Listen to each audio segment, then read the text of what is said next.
Une femme d'exception maintenant, une héroïne. Nous partons à la rencontre de Pierrette Arnal. Elle vient de fêter ses 99 ans. Infirmière résistante, à Tulle, elle a connu l'horreur de la guerre et elle l'a traversée sans peur. Le portrait est signé Ariane Pollert et Éric Boutin. À 98 ans, Pierrette Arnal est une grand-mère qui raconte volontiers ses souvenirs. Je suis née donc à Tulle le 10 février 1920.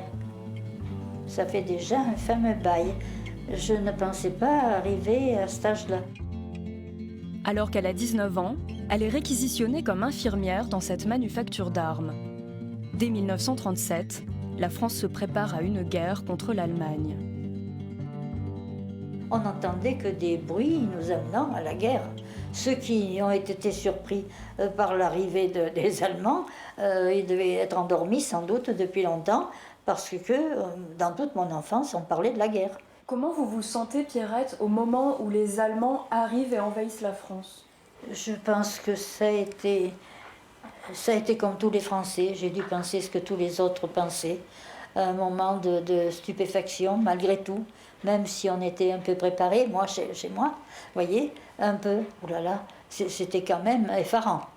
Non, la peur, je ne l'ai pas ressentie, je ne sais pas ce que c'est. Je pense que nous devions tous avoir peur, mais comme c'était général, je pense qu'on ne ressent pas la peur comme quand on vous attaque au coin d'un bois.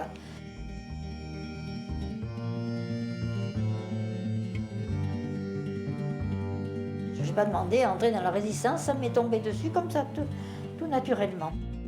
En 1942, un médecin de Tulle demande à Pierrette d'apporter de l'aide aux résistants. L'infirmière utilise le landau de son fils Alain pour fournir le maquis en couverture, médicaments et bandages. Vous auriez pu être tuée à ce moment-là? Bien sûr. Bien sûr. Comment est-ce que... Mais je n'y pensais pas. J'ai jamais pensé à ça. Pierrette fait face à la misère et au massacre. Le 9 juin 1944, la division SS Das Reich va pendre 99 hommes au balcon de Tulle. C'est la barbarie SS dans toute son horreur. Et là, ce que vous voyez, là, c'était au moment des exhumations. Les Allemands ont fait creuser des tombes pour mettre les suppliciés dans les ordures. Ils ont été enterrés dans les ordures.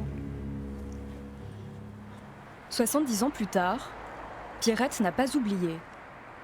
À partir de son journal de guerre, elle a publié un livre qu'elle partage avec Franck, son petit-fils. Avec ses annotations, voilà le livre en question. Et voilà, Regardant la tourmente, ça s'appelle.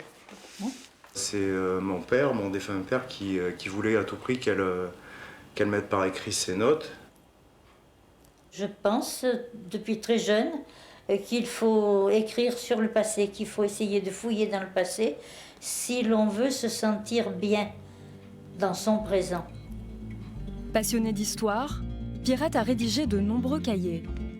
Elle a offert ses récits aux archives publiques pour lutter contre l'oubli et transmettre son témoignage aux générations futures.